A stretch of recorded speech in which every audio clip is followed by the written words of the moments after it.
Though loved he died, but we meet again. Amid the terrors of judgment plain, his intercession breaks our chain. Call grace and peace on the messenger. Salawat.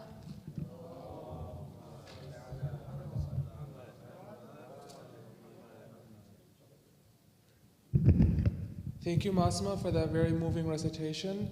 Next, I would like to call Muhammad Ibrahim for a recitation of some poetry. Please recite aloud salawat.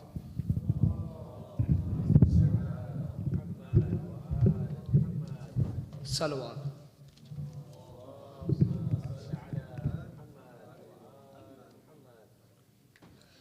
Here lies the king of Hussein, the grandson of Muhammad, the son of Ali.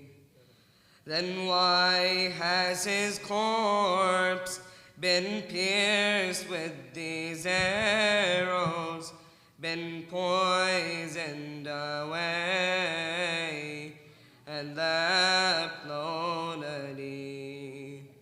The wails of Zainab, the screams of Abdullah, the cries of Qasim, the tears of Hussein, have drowned the shrieks of the Lady of Light, who has come to see this time of pain. Here lies the king of Hussein, the grandson of Muhammad, the son of Ali. Then why has his corpse been pierced with these arrows, been poisoned away, and left lonely? Is the master of the youth of paradise. He is a flower in the prophet's eyes. Is the kind, the most generous one. But now he's gharib, the loneliest guide. Here lies the king of Hussein, the grandson of Muhammad, the son of Ali. Then why has his corpse been pierced with these arrows, been poisoned away, and left lonely? Abandoned by his army and poisoned by his wife, he'd lay alone in his days and nights, deprived of his claims, deprived of the truth. He was separated from his claims and rights. Here lies the king of Hussein, the grandson of Muhammad, the son of Ali. Then why has his corpse been pierced with these arrows, been poisoned away, and left lonely? The petals of Hassan were pierced with arrows. Tortured was he even after his death. Who knows the plight of Zahra and Ali, while he lay poisoned, when he lay there dead? Here lies the king of Hussein, the grandson of Muhammad, the son of Ali. Then why has his corpse been pierced with these arrows, been poisoned away, and left lonely? The poison had cut his liver into bits. The constant stings kept gutting his heart. He let out a sigh and then a painful cry. His side fluttered when he closed his eyes. Here lies the kin of Hussein, the grandson of Muhammad, the son of Ali. Then why has his corpse been pierced with these arrows, been poisoned away, and left lonely? Salawat.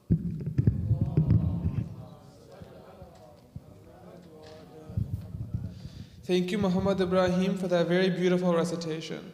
Inshallah, we will be now moving towards the lecture portion of our program. With a loud salawat, please welcome Hujjatul Islam Sayyid Baqir Imrani. Allahumma salli ala Muhammad wa ala Muhammad.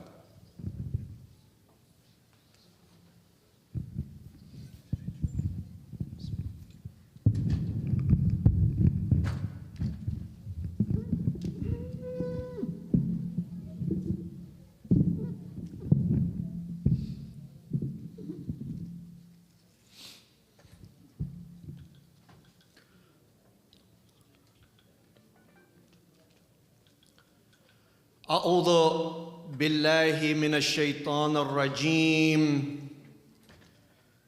بسم الله الرحمن الرحيم رب اشرح لي صدري ويسر لي أمري واحلل عقدة من لساني يفقه قولي الحمد لله رب العالمين والصلاة والسلام على سيدنا ونبينا ومولانا أبي القاسم المصطفى محمد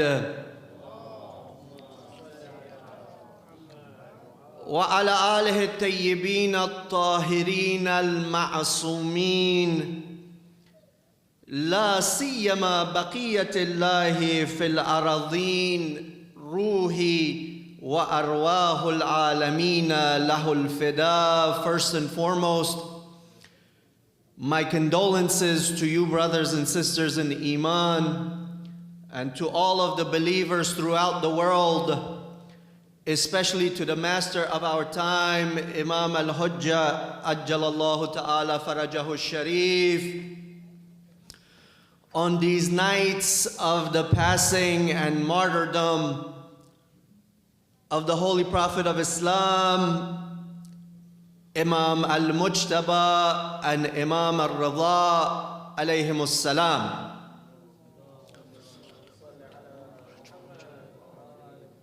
Allah subhanahu wa ta'ala states in Surah An-Nisa, Ya ayyuhalladhina amanu ati'u Allah وَأَطِيعُوا الرَّسُولَ وَأُولِي الْأَمْرِ مِنْكُمْ فَإِنْ تَنَازَعْتُمْ فِي شَيْءٍ فَرُدُّوهُ إِلَى اللَّهِ وَالرَّسُولِ إِن كُنتُمْ تُؤْمِنُونَ بِاللَّهِ وَالْيَوْمِ الْآخِرِ ذَلِكَ خَيْرٌ وَأَحْسَنُ تعويلا صدق الله العلي العظيم.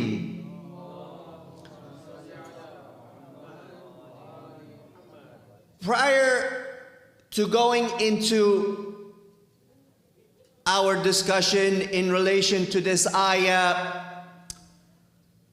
there is one point I want to mention as a continuation of our previous discussion about the Holy Quran, and that is, how do we approach the Quran in order to learn from it? When we examine this matter, we see that there are two ways of learning from the Quran. One is the normal academic course of studying that we approach any subject with, the same way we approach the Quran. We learn from the teacher, from the classroom, from the books. But that which separates the Quran from all other books, all other subjects, is that the Quran has a special feature which is related to the heart of the human being.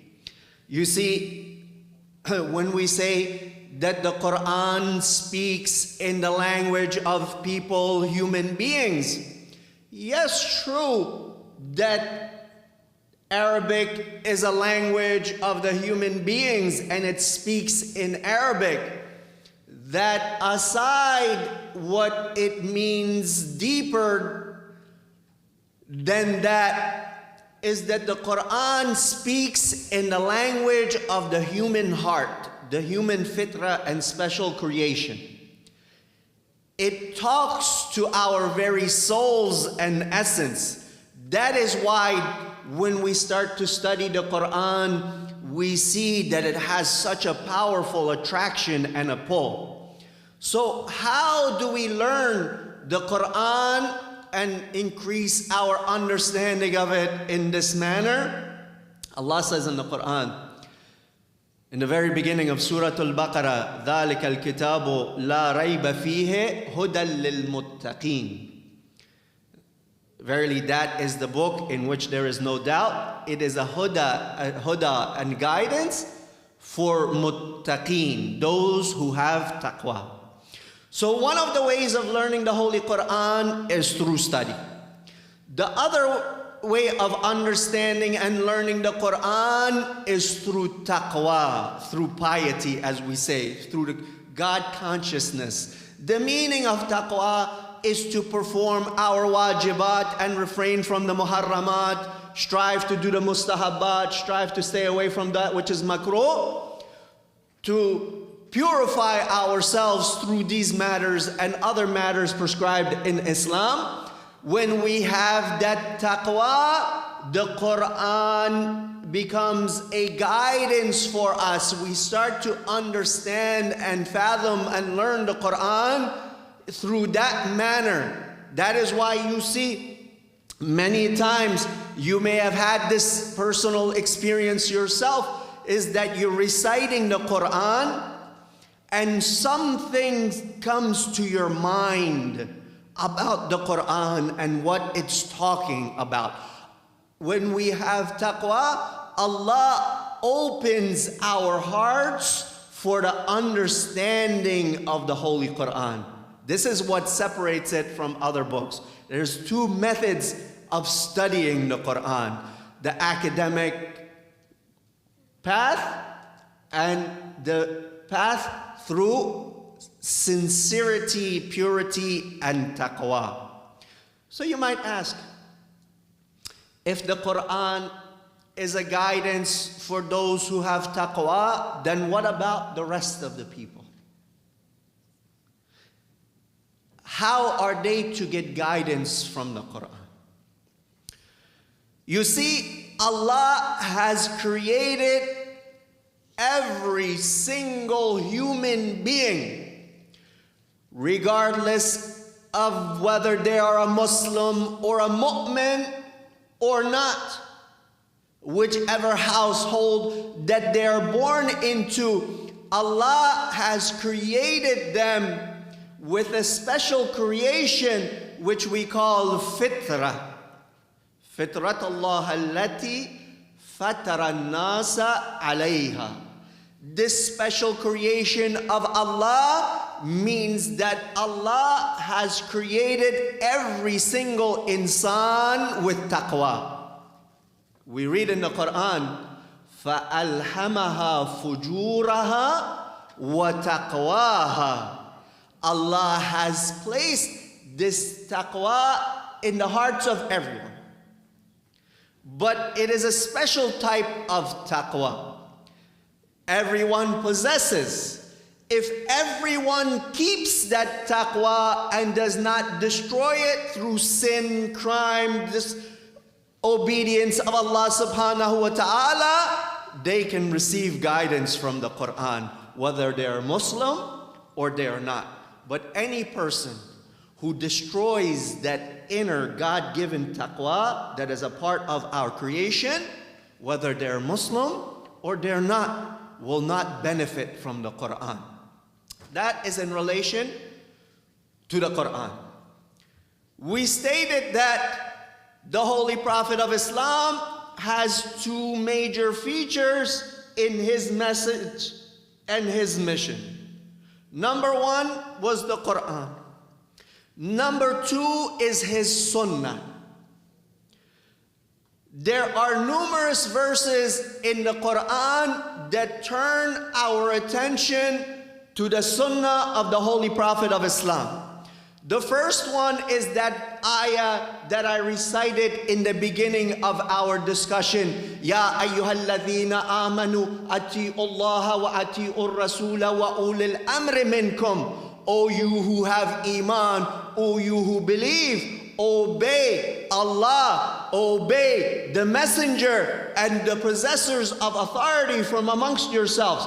This Ati'ullah wa ati'ur Rasul, this type of ayah in relation to the Holy Prophet has been stated in numerous places of the Holy Quran. Number one. The second ayah that turns our attention to the Sunnah of the Holy Prophet of Islam sallallahu alayhi wa alihi wa sallam,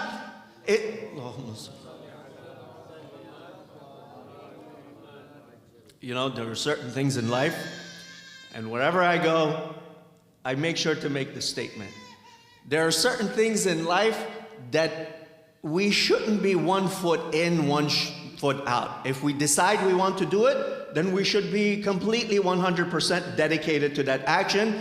And salawat is at the top of that list. Recite the next salawat even louder.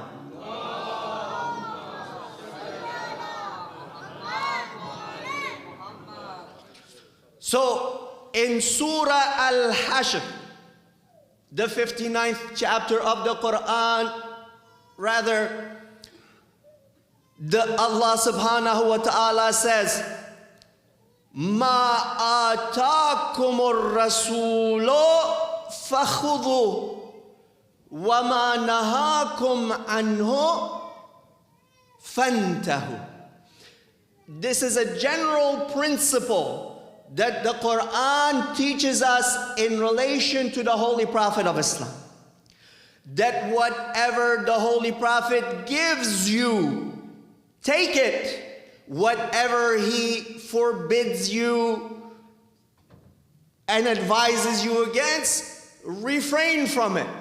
So if the Prophet commands, we obey. If the Prophet prohibits, we refrain from. Ma ataakumur rasulu fakhudhu wa ma nahakum anhu fantahu. A major fundamental principle of Islam that we learn in the Quran from this ayah.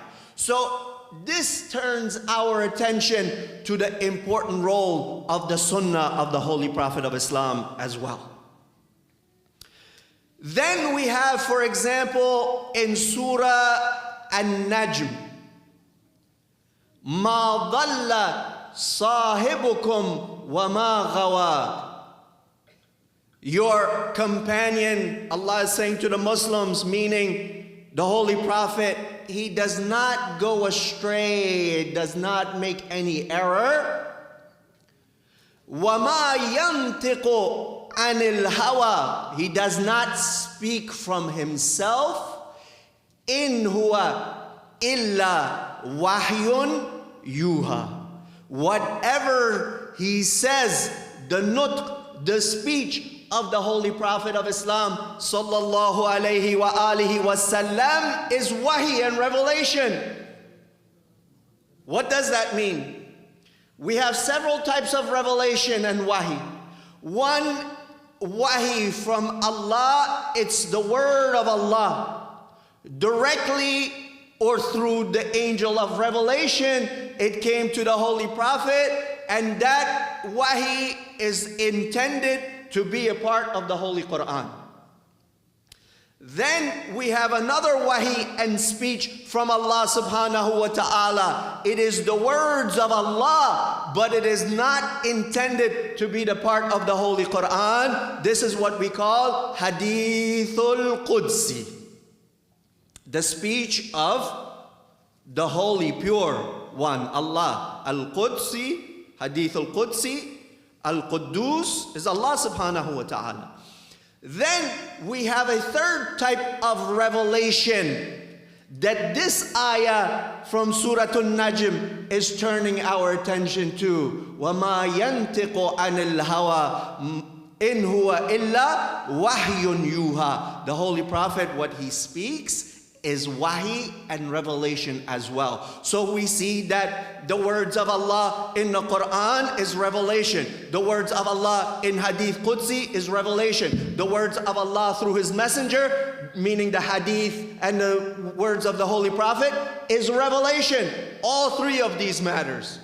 These ayat and other verses from the Quran turn our attention that next to the Quran is the very fundamental pillar of Islam known as the Sunnah of the Holy Prophet of Islam sallallahu alayhi wa alihi wa sallam.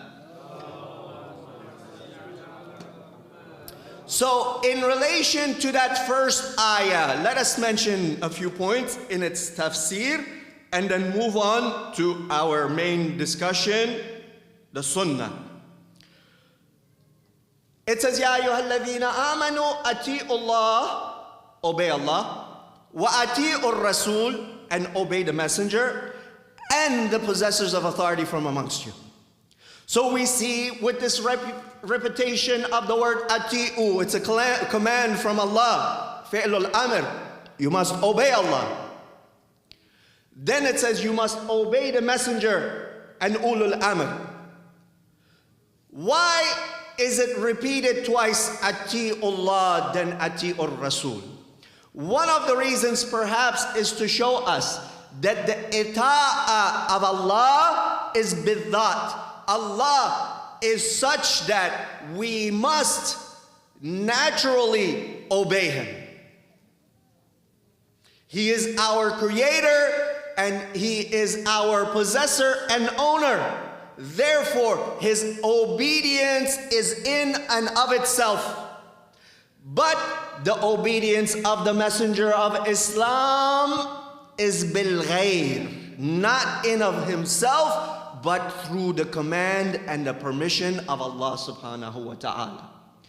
Secondly, we see that the authority of ulul amri minkum comes from the Messenger of Islam sallallahu alayhi wa alihi wasallam, because it says Ati'ullah, then this Allah gives the command and permission of obedience of the Messenger, wa ulul amri minkum.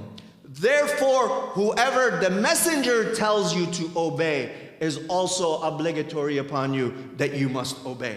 So who is this ulil amri minkum? The mufassirin have stated numerous explanations for it. Number one, they say that ulul amri minkum is any leader from any time, in any place, without any condition. The ayah is saying to obey this person, these people. And we see that this is far from the message of Islam. Far be it from Allah, who commands us to be just, who is just himself, to follow a dhalim, to follow a jahil. No. We see that this goes against the principles we learn from the Quran, and it goes against the principles of reasoning as well. The second meaning that they give for ulul amri minkum is that any leader of any class and level in society, whether that leader is a leader of a government, whether that leader is a top-notch scholar, whether that leader has a position of power in society, they say that it refers to them. But when we see what the Quran says and we think about this matter as well, it is far from the meaning of the ayah and the principles that we know based on intellect and the Holy Quran as well. The other explanation that they give for ulul amri minkum, they say that it refers to those leaders or those guides of the hearts and minds, meaning the ulama. That the ayah is saying after the messenger, you have to obey the ulama. But we know that the ulama are not ma'asum. The ayah is mutlaq, unconditional. You have to obey this group of people. But the obedience of ulama is only based if they're telling you based on knowledge and the right thing. But if they make a mistake or they allow their inner desires to dictate what they command us towards, then nowhere in the Quran or in Islam are we required to follow them in this kind of situation. So therefore, their obedience becomes conditional. The fourth group that they say that this ayah is referring to is the ashab of the Holy Prophet of Islam, sallallahu alaihi wasallam, that obey Allah, His Messenger, and His companions. But we see that the companions lived at a time very long ago. But the Prophet of Islam, his obedience, we can understand.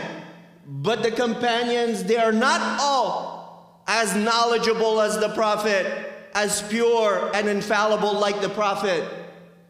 Nor do they match the meaning of the ayah, which is unconditional, not limited to any specific time. From the moment of its revelation to the end of this world, the command of this ayah holds true. The next explanation that they give, they say it is the four khulafa, the very first four. But again, we see that they lived in a time that was limited, specific, while the ayah is universal and general. We see that.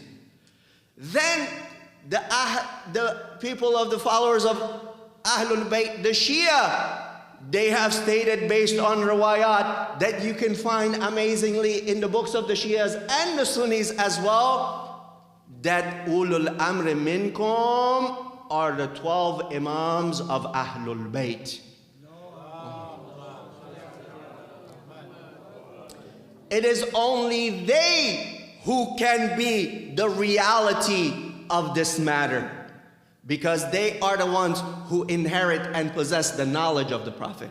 They are the ones who possess the infallibility of the Prophet. They are the ones who exist in every period of time. They are the ones who have the most knowledge, do not make any mistakes, who are pure in their lives, in their status, in their personalities. Therefore, it makes sense, and only in this case, that when Allah says obey Allah and then obey the messenger, that only those from the human beings and the ummah who are closest in their reality to the messenger of Islam can be a part of this ayah, not anyone else, not anyone else.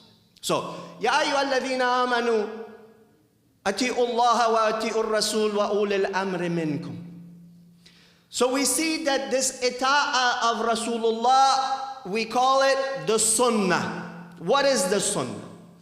The Sunnah, based on the explanation of the Shias, is the words, the actions, and the confirmations of the Holy Prophet of Islam sallallahu alaihi wasallam and the ma'asumeen from his offspring.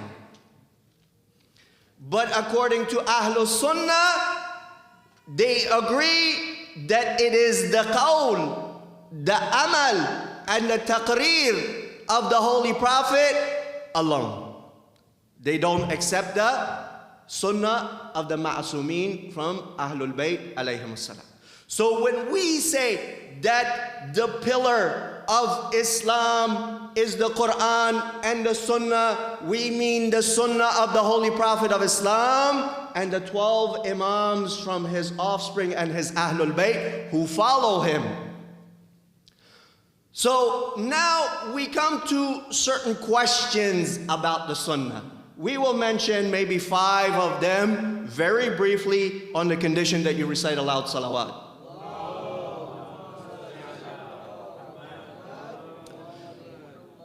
What is the relationship of the Sunnah with the Quran? Number 1. What is the relationship of the Sunnah and the Quran?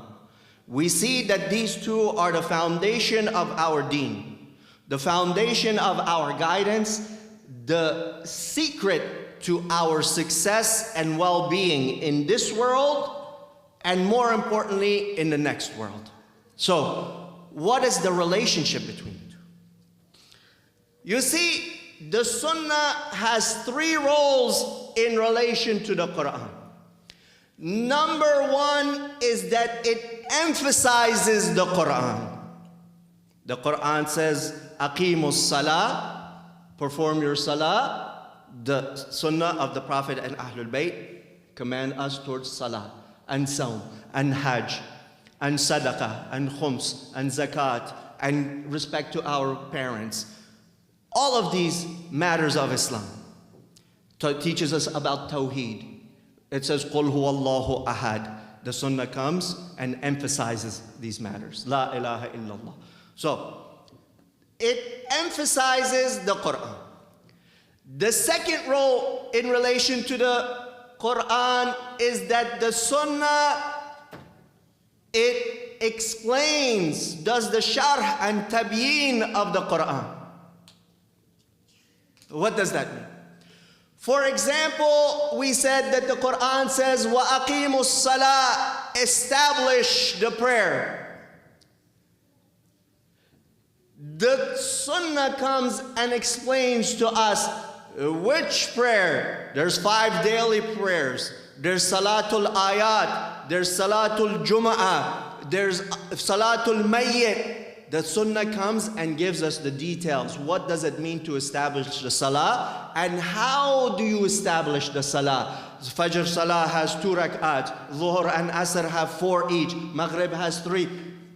Isha has 4. The details of it. What should you recite while you're standing? What should you recite during ruku? What should you recite during sajda? And so forth. What happens if I have a doubt in my prayer? What are the mustahab actions in relation to my salah? What are the actions that are makruh and detested during my salah? What invalidates my salah? All of these questions and details, the Sunnah comes and it explains to us, gives us the details of what the Quran is commanding us towards. The salah was one example. Every other topic of Islam that you can imagine fall into this category. The third thing that it does is that the Sunnah brings new matters that the Quran in its surface, in its zahir, has not mentioned. There may be a reference to it in the depths of the ayat of the Quran, but on the superficial level, we don't see that. That's why we see in the Quran, Allah says to the Holy Prophet of Islam, sallallahu alayhi wa alihi wa sallam, وَأَنزَلْنَا إِلَيْكَ الذِّكْرِ. We have revealed to you this dhikr. We said that one of the names of the Quran is al-dhikr, the remembrance. وَأَنزَلْنَا إِلَيْكَ الذِّكْرِ لِتُبَيِّنَ لِلنَّاسِ مَا نُزِلَ إِلَيْهِمْ. We have revealed this Quran to you, Ya Muhammad sallallahu alayhi wa sallam. Why? So that you may explain, give the details, give the bayan of what has been revealed to them. We cannot have that without the sunnah of the Holy Prophet of Islam and his Ahlul Bayt alayhi wa alayhim as-salam. The next question is that what is the difference between the Quran and the Sunnah?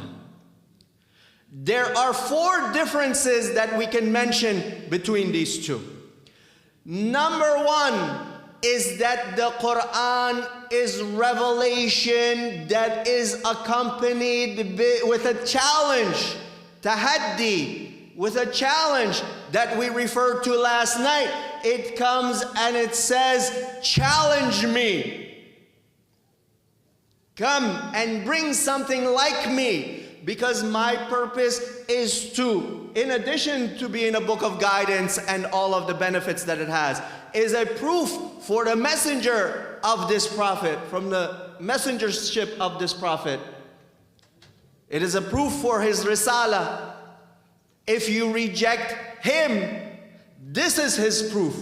And if you believe that this is not his proof, then come and bring something like it.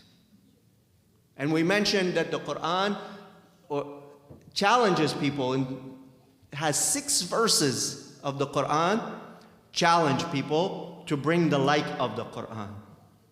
And why it's called a mu'jiza. It has i'jaz and tahaddi. Tahaddi means to seek a challenge. So the Quran is this type of wahi. In 3 verses, it asks for bring the entire Quran like the entire Quran. In 1 verse, it says bring 10 surahs like it. And in 2 ayat, it says to bring 1 small surah even like it. In 6 places total, the Quran challenges. Not only that, many of the verses of the Quran begin with hurufun muqatta'a, which we call the abbreviated verses. Alif Lam Mim, Alif Lam Mim Ra, Alif Lam Ra, Yasin, Kaf Ha Ya Ain Sad, Nun, Qaf. These are abbreviated letters of the Arabic language. The Mufassirin have stated as one of the reasons why these verses, these chapters of the Quran begin with these abbreviated letters, these Arabic letters, is that Allah is challenging the deniers of the Quran by these letters. Allah is saying, are these not your alphabet from your language? This is the alphabet from your language. It is from this alphabet, from these letters, that I have created and revealed the Quran. If you believe that it is not from Allah, then you have this alphabet, you have this language, all of you join together and bring something from this alphabet, from this language, that matches even 1 chapter of the Quran. So we see that the hadith does not challenge anyone like that. The Quran does. That was the first difference between the Quran and hadith or the Sunnah. Secondly, we see that the Quran, the ulama have stated, is qat'iyu sudur wa dhaniyu dalala. What does that mean? The Quran, we know for sure that it comes from Allah subhanahu wa ta'ala. But we are not sure what are the intents of many of its ayat. Like we said, many of the verses of the Quran are mutashabih. There's a possibility of 2 or more meanings in that ayah. But the Sunnah or the Hadith, we are not sure about its authenticity, but we are sure about the intent of its content. As a general rule, its content is clear. It's explained in a way that it is clear to us. We don't have this possibility. We do in some cases, but as a general rule of possible meanings from one sentence. For example, from the Holy Prophet of Islam, sallallahu alaihi wasallam.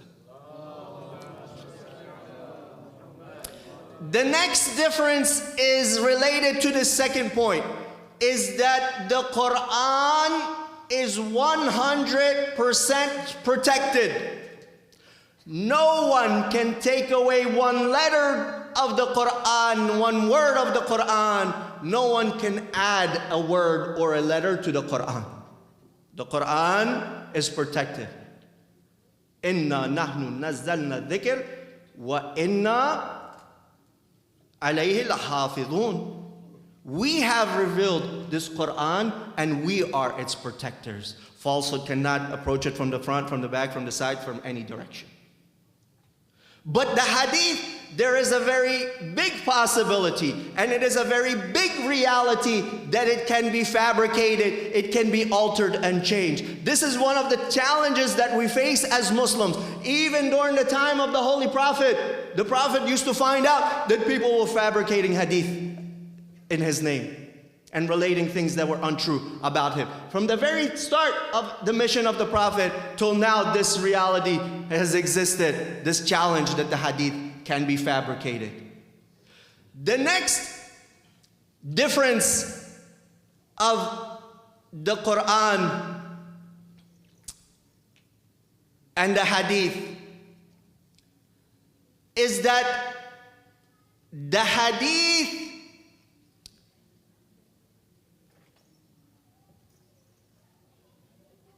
in reality, we should say that this is not a difference. This is a similarity between the Quran and the Hadith. Just as the Quran has brought about certain sciences in the Islamic world, which we referred to last night briefly, tafsir, ulum al-Quran, Hadith has also brought about certain sciences in the Islamic world. One of them is ilmul rijal. Ilmul rijal is that science which deals with the study of the chain of narrators, every single individual in that chain of narrators. Is that person truthful? What is the character of that person? What is the mindset of that person? Was this person a believer? Which faith did he come? Which madhab was he from? Did he live during the time of the Prophet? Did he live during the time of one of the Imams? Everything that is necessary about the biography of every single person who narrates hadith is discussed in Ilmul Rijal. The other matter science that it has brought about is called Ilmul Diraya. Ilmul Diraya, it deals with the hadith that the content on one side, the chain of narrators as a whole. Is this hadith mutawatir? Is it sahih, hasan, thiqqa, da'if? It studies the chain of the narrators as a whole. Is it one that we can accept, or is it one that we have to reject? Another science that the hadith and the sunnah has brought about is called fiqhul hadith. Fiqhul hadith is similar to tafsir of Quran. When you dive deep into the meaning and the purpose of the ayat of the Quran, we call that tafsir. When you dive deep into the meaning of the hadith, we call that fiqhul hadith. There are other sciences that it has brought about, but we see that it is so powerful, like the Quran itself, that it's brought about all of these matters. So now let us go back to the fourth point about the difference of the Quran and the Sunnah. The Quran discusses generalities, kulliyat. It doesn't go too much into the details of matters. Where the hadith, it discusses the details and the specifics. This is a general difference between these two. So now that we said this, what is sunnah and what is hadith? We hear these two. Are they both the same or are they different? Is the sunnah something different than the hadith? Is the hadith the same as the sunnah? When we look into it a bit deeper and study it, we see that there is a difference between hadith and sunnah. The sunnah is the actual words, actions, and confirmations of a ma'asum, the Holy Prophet and the ma'asumin alayhi wa alayhim as-salam. The hadith talks to us about their words, their actions, and their confirmations. What is confirmation? You see, the personality of the Holy Prophet of Islam is so powerful. His role is so integral in Islam that every word that he says becomes a part of the sunnah. Every action that he takes is important for us to understand and examine.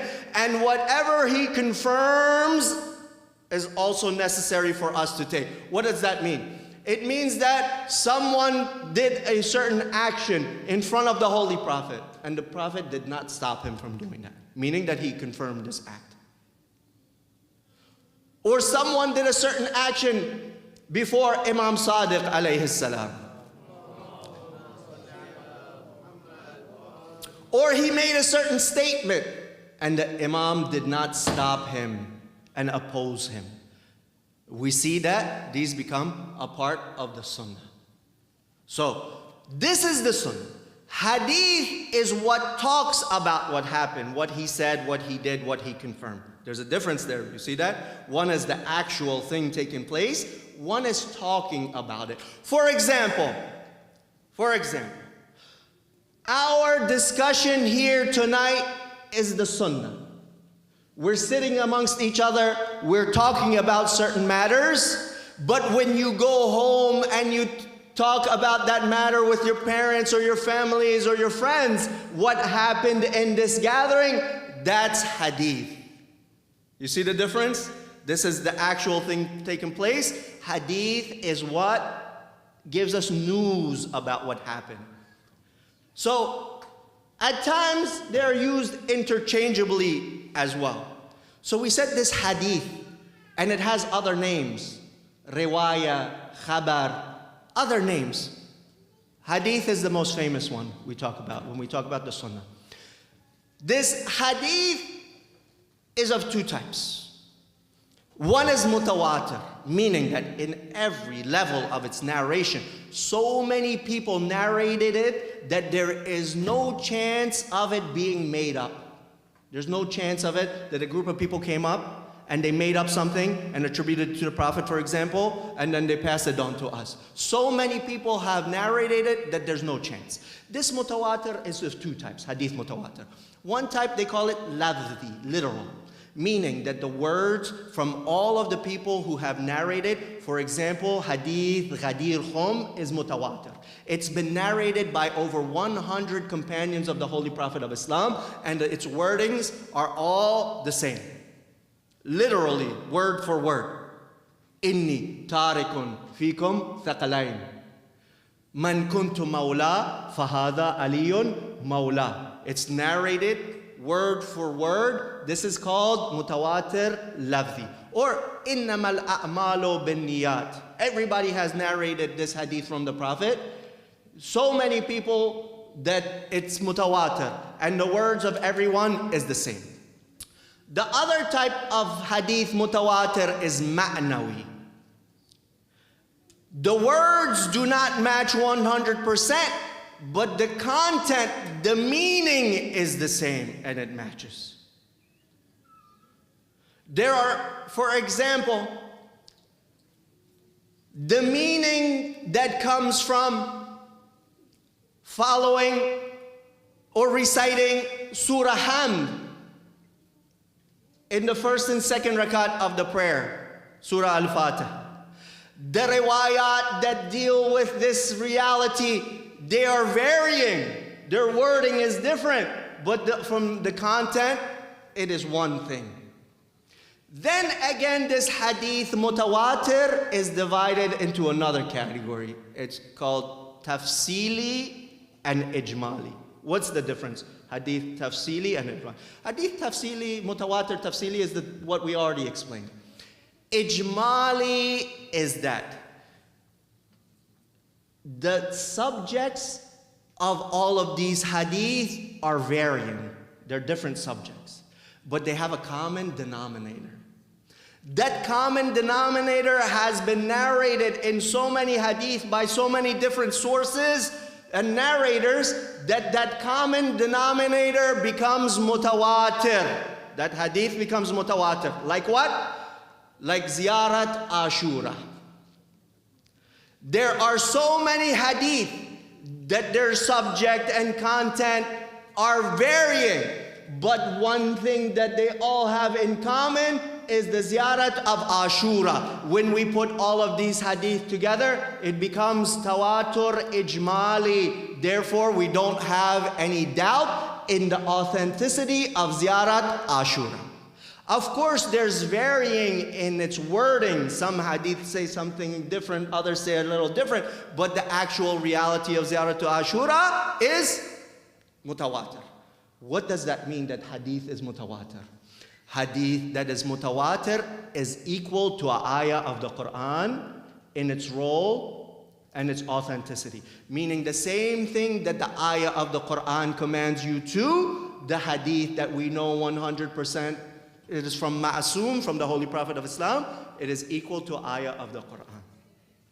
Next to that, we have another category of hadith that is very famous, hadith khabar al-wahid. Meaning any hadith that does not reach to the level of tawatur. The chain of narrators and how many ways it has been related are many, but it's not to that level that it gives us 100% certainty, the level of tawatur. So every other hadith falls in this category. Every other hadith falls in this category. The ulama have divided this into 4 categories. One is sahih. You've all heard it. Authentic, correct, right? The other is hasan. The other is muwaththaq. And the fourth is da'if and weak. Fabricated. Lies attributed to the Prophet of Islam or one of the Imams. So what is hadith sahih in the school of the followers of Ahlul Bayt? A sahih hadith amongst the Shias is one that all of the people in its chain of narrations up until the Ma'asum, they are all 12 verse Shias. They believe Ithna Ashari, who are also adil and just. This makes the hadith sahih, authentic. We cannot deny it. Then the next level is hasan. They're all 12 verse Shias, but all of them are not known to be adil. Meaning what? Meaning that every single person in the chain of narrators, the books of Rijal and the biographies that we have about them do not prove that they're adil, they're just. That's a very high level that we call thiqqa, trustworthy and adil. But they do give us an idea that that's a good person. There's a difference between being a good person, good Shia, and one who is just. There's different levels here. So this hadith we also say is hasan, it's good, it's authentic. The third level is muwaththaq, meaning that everyone who is in the chain of narrators is just, is honest, thiqqa, but everyone is not a Ithna Ashari Shia. Amongst them could be Zaydi, it could be Maliki, it could be Hanbali, it could be Shafi'i, it could be from the different madhahib, but they are known to be trustworthy and truthful. So we also consider this type of hadith as trustworthy. The next and fourth category, which is very important, is da'if, made up, weak. Either someone in the chain of narrations is a liar, or someone who didn't even exist. The great scholar Sayyid Murtada al-Askari has a very interesting book which he has written. In it, he says that I have studied the chain of narrators and those who are famous for narrating hadith, and I found over 150 fake companions. 150 fake companions. Fiction. They were made up by somebody by the name of Saif ibn Umar at-Tamimi from Kufa. The Saif was a liar. He was untrustworthy. But he had an amazing imagination. Today, he might work for Marvel or someone and write these great works of fiction. But at that time, his work was fiction that he related to the Holy Prophet of Islam sallallahu alaihi wasallam. And he made up hundreds of companions. This author in this book, he says that I've only discussed 150 of them, but there were many more. So any hadith related from any one of these individuals or others, we know for sure that it's weak and inauthentic and a lie in relation to the Holy Prophet of Islam. So the final point I want to mention is about the status of hadith. What can we benefit from the hadith that is mutawatir, and what can we benefit from the hadith that is wahid, khabar wahid? Hadith mutawatir is a proof in every part of Islam, whether it's our aqaid and usuluddin or our ahkam and furu'uddin. If we have a hadith that is mutawatir and it talks about something, we have to accept it as proof for that matter. But when it's not mutawatir and falls into the second category of khabar wahid, we can only accept it in relation to ahkam. We cannot accept it in relation to our aqaid. One of the things that separates Shia from the other schools amongst the Muslims is that we do not take as a part of our aqaid and usuluddin unless we know it's 100% authentic. And the only two things that are 100% authentic is an ayah from the Quran and a hadith that is mutawatir.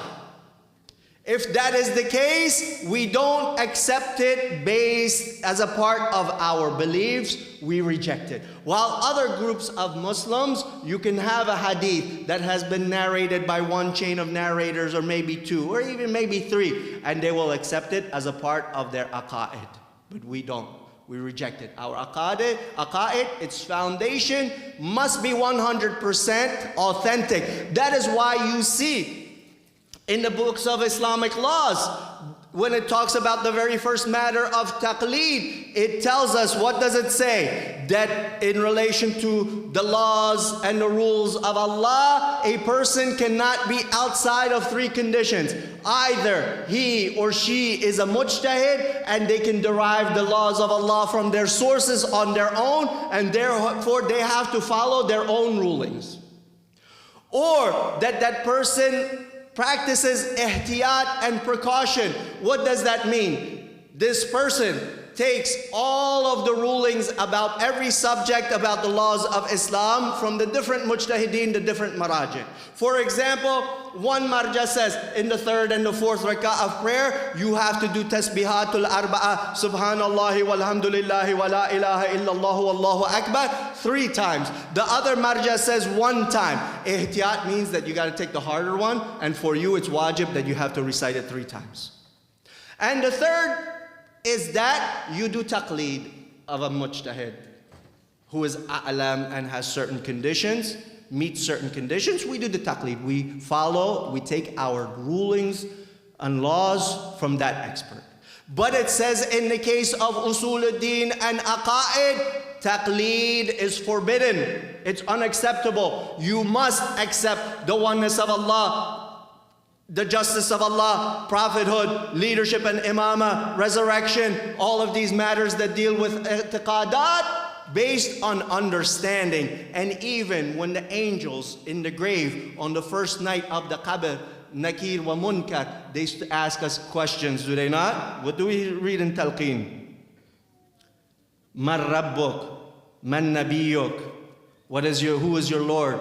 Who is your prophet? What is your religion? What is your book? What is your qibla? Who is your imam?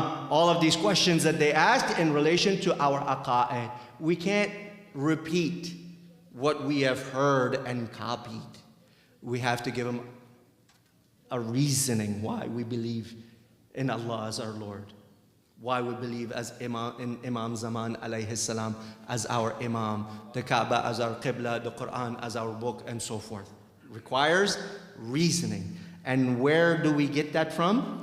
The Quran and the Sunnah of the Holy Prophet of Islam sallallahu alayhi wa alihi wasallam, and the 12 imams from his offspring, in addition to Sayyidah Zahra salamullah alayha. Her words are hujjah and proof as well for us. We even have a hadith from the imams that talk about Sayyidah Zahra being a hujjah and a proof for them as well. They are the imams. But in spite of all of this status that the Ahlul Bayt alayhimus salam have, that the Holy Prophet of Islam has, we know that the Holy Prophet died from the effects of the poison. Who gave him that poison? There's a discussion in history amongst that. This is not the place to go. We know that Imam Mujtaba alayhi salam died from that poison. We know that our 8th Imam was killed from that poison. And 2 of our Imams, Imam Hussein and Amirul Mu'mineen alayhim salam, were killed with the sword. In spite of this lofty position that Allah has bestowed upon them, every Imam, every Ma'asum from the 14 Ma'asumeen, except Imam Zaman alayhi salam, who is still alive, was killed, was martyred, was shaheed, without exception, one way or another. Every one of them. From the 13, one of those is Imam Hassan alayhi salam. That a night like this is a night of his shahadat. When Imam Hassan became the Khalif, the leader of the Muslims after his father Amirul Mu'mineen, Muawiyah called on 4 assassins. What did he want these terrorists to do? He wanted them to plot and to kill our 2nd Imam. And he sent all of them out on this mission, and with them he sent a spy to spy on each one of these assassins to see what they're going to do. Imam Mujtaba became aware of this plot on his life. Therefore, on a regular basis, he used to wear the shield of armor that the warriors wear in the battlefield. Imam Mujtaba was so ma'asum that he had to wear this in his daily life. There came a time that they attacked Imam Mujtaba alayhi salam, and it was that shield of armor that protected his life. In another place, the Mal'uneen, Imam Mujtaba was on his horse riding. He came out with his sword and struck the thigh of our 2nd Imam. The wound was so deep that the sword hit his bone. Imam Mujtaba grabbed him, this assassin, by the neck, and they both fell off of the horse. Some of his followers came and captured him and killed that assassin, that terrorist. But then Muawiyah came with the plot to poison Imam Mujtaba. He offered 100,000 gold coins, 100,000 gold coins, to one of the wives of the 2nd Imam by the name of Ju'da, this Mal'una, and promised that if she kills Imam Hassan, he will give his son Yazid for her to marry afterwards. This Mal'una, the daughter of the enemy of Ali, who has become the wife of the 2nd Imam, Imam Hassan, is fasting. She mixes that poison that Muawiyah sent to her in the water or the drink of Imam Hassan. When Imam Hassan alayhi salam wants to break his fast, La ilaha illallah, does Imam Hassan break his fast with a date with some salt, with some quenching water. No, Imam Hassan breaks his fast with that poisoned glass. As soon as he tasted it, he realized that it was poison. He threw the cup down and he said, "May Allah curse you, may Allah kill you for what you have done. You will never reach your objective and your plot for what you have done to me." Some narrations state that Imam Mujtaba became sick for 40 days until like on a night like this, on the 28th of Safar, he died from the effects of the poison. Imam Hassan is in his room. He's breathing. Some say they saw a small bowl next to Imam Hassan alayhi salam. They asked him for that. He said that the effects of this poison are so grave that I've been coughing up blood. Several times I coughed up a piece of my liver into this bowl. Imam Hassan is going through pain in this moment.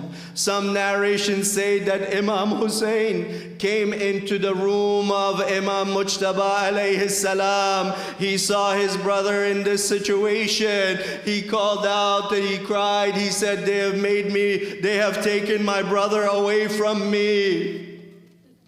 They have stolen my brother away from me. Imam Hussein, out of everyone, cried the hardest for Imam Hassan alayhi salam. When Imam Hassan saw Hussein like this, he said, "My beloved Hussein, regardless of the pain and the situation that I am in, but I am here lying in bed in my own house. If I want water, it is available to me. If I want milk, it is available to me. If I want food, it is available to me. If I want comforts, it is available to me." Then Imam Mujtaba said, "La yawma ka yawmika ya Aba Abdullah." There is no day like your day, O Hussein, when you are slaughtered with your thirsty lips all alone in the field of Karbala. No one dared to assist you. Imam Mujtaba, when he sensed that it was the time of his leaving this world, he called Imam Hussein to himself. He said, "My brother, after I leave this world, I want you to bathe me and shroud me and take my body and bury me in Baqir next to our grandmother Fatima bint Asad. But before you do so, take my janazah and my body next to the grave of the Messenger of Islam so I can renew my covenant with him." Imam Hussein and the Bani Hashim, they prepared the body of Imam Mujtaba alayhi salam. They bathed him, shrouded him. They put him on a tabut. They brought him next to the Masjid of the Holy Prophet of Islam, next to the grave of his grandfather, so that he can bid farewell, his final farewell to his grandfather. The news came out to one of the wives of the Prophet. She sat on an animal, a mule, and came out to prevent Imam Mujtaba. They thought that they wanted to bury Imam Mujtaba next to the grave of the Prophet. Marwan, who was the governor of Medina, came with his soldiers to stop Imam Hassan from burying his brother next to the Holy Prophet of Islam. But Imam Hussein said, "What you fear is not our intent. We want to just renew our vows and covenant with the Holy Prophet. If it was not haram for us to disturb the grave of the Prophet like you have disturbed by burying your father there, no one could have stopped us from burying my brother Hussein next to our grandfather." But that was not our intent. What did they do in this situation? They rained arrows onto the janazah of Imam Hassan alayhi salam. Imam Hussein had no choice but to bury his brother in that grave in Baqir while arrows were sticking out of his body. But what about that of Imam Hussein in Karbala? 4,000 archers on one side, Imam Hussein on the other side. They rained 4,000 arrows on Abi Abdullah al-Hussein alayhi salam. Imam Hussein is standing there taking and repelling whatever he can from these attacks. Arrows are sticking out from every side of the body of Imam Hussein alayhi salam. What does that mal'oon do? He takes a three-headed arrow dipped in poison, takes aim at Abi Abdullah al-Hussein. The arrow lands and hits Imam Hussein in his chest. Imam Hussein pulls out the arrow from his back. Blood starts to pour out of the back of Abi Abdullah al-Hussein. Afterwards, Imam Hussein becomes weak. He falls onto the ground. No one has the courage to come and finish off Imam Hussein alayhi salam until that mal'oon Shimr comes. He pushes Imam Hussein into the ground. He takes his dagger or his sword, cutting back and forth. He separates the head from the body of Abi Abdullah al-Hussein. We said that during the shahadat of Imam Hassan, Imam Hussein threw himself on the body of his brother Hussein. He hugged al-Mujtaba. He kissed his brother. He mourned for him. But what about the body of Imam Hussein in Karbala, who threw themselves on Hussein? It was none other than his sister Zainab. They brought Zainab next to the headless body of Abi Abdullah. What did she do? She threw herself on the body of Hussein. She took the body of Hussein and placed it on her lap. She said, "Are you my brother Hussein?" Imam Hussein bid farewell with Imam Hassan that way. Zainab wants to bid farewell with Imam Hussein in Karbala. You see that whenever a sister is going on a journey, she wants to say goodbye to her brother. She puts her arms around her brother and hugs him, kisses his forehead, kisses his cheeks, and bids farewell. But what did Zainab do? Imam Hussein doesn't have a head attached to his body. Zainab did something that Rasulullah did not do, Imam Ali did not do, even his mother Zahra did not do, Imam Hassan did not do. Zainab kneeled down. She placed her lips on the cut veins of the throat of Abi Abdullah al-Hussein alayhi salam and bid farewell to Hussein in this manner: La hawla wa la quwwata illa billah.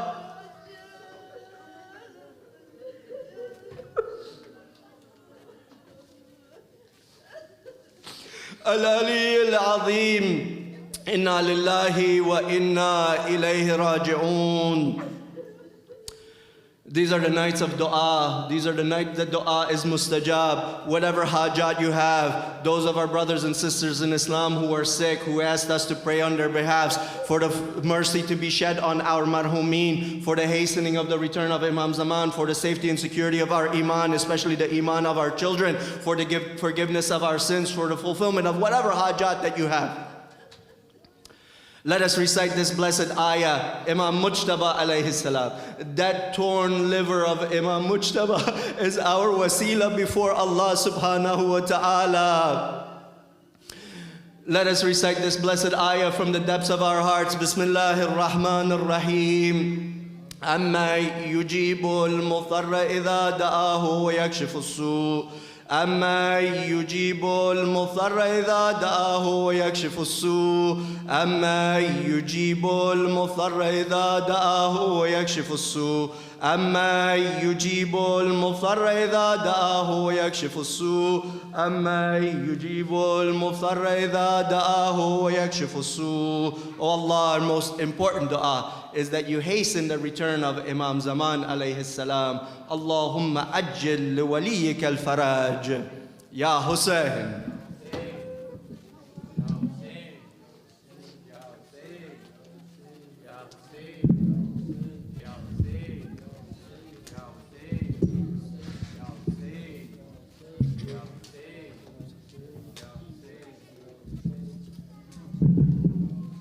Assalamu alayk ya Muhammad Mustafa. Assalamu alayk ya Hassan al-Mujtaba. Assalamu alayk ya Muhammad Mustafa. السلام عليك يا الحسن المجتبى السلام عليك يا محمد مصطفى السلام عليك يا حسن المجتبى Peace be on you, O Muhammad Mustafa, and on your grandson, Hassan al-Mujtaba. Peace be on you, O Muhammad Mustafa, and on your grandson, Hassan al-Mujtaba. Tonight all I want is to open my eyes and see on one side your green dome, on the other side Baqir. Tonight all I want is to open my eyes and see on one side your green dome, on the other side Baqir. Oh Allah, take me to the city of Medina. I want to visit your beloved Rasulullah. Oh Allah, take me to the city of Medina. I want to visit your chosen awliya. As-salamu alayk ya Muhammad Mustafa. As-salamu alayk ya Hasan al-Mujtaba. As-salamu alayk ya Muhammad Mustafa. As-salamu alayk ya Hasan al-Mujtaba. Peace be on you, O Father of Fatima, and on you, O the dear son of Murtada. Peace be on you, O Father of Fatima, and on you, O the dear son of Murtada.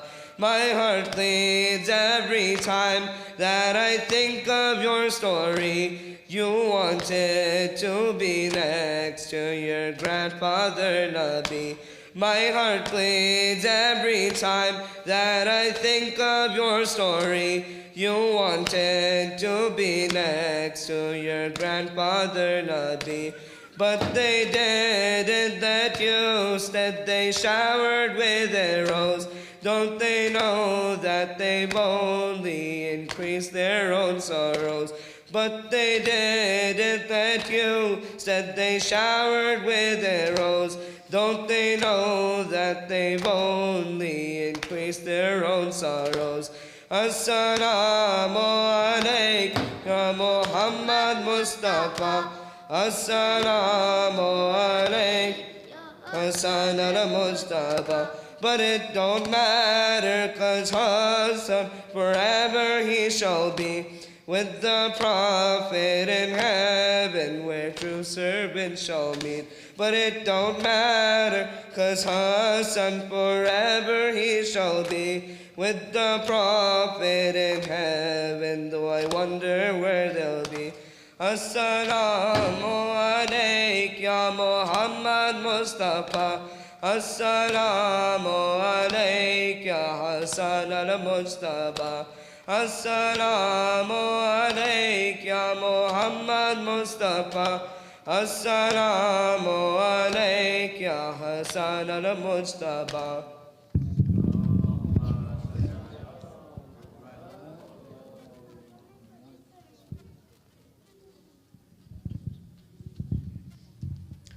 السلام عليك يا أبا عبد الله. السلام عليك يا ابن رسول الله.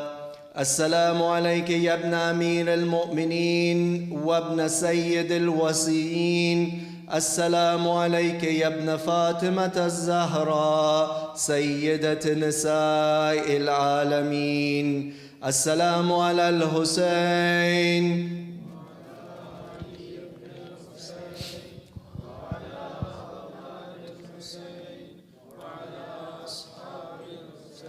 These are the nights towards the end of our Azah and the end of Safar.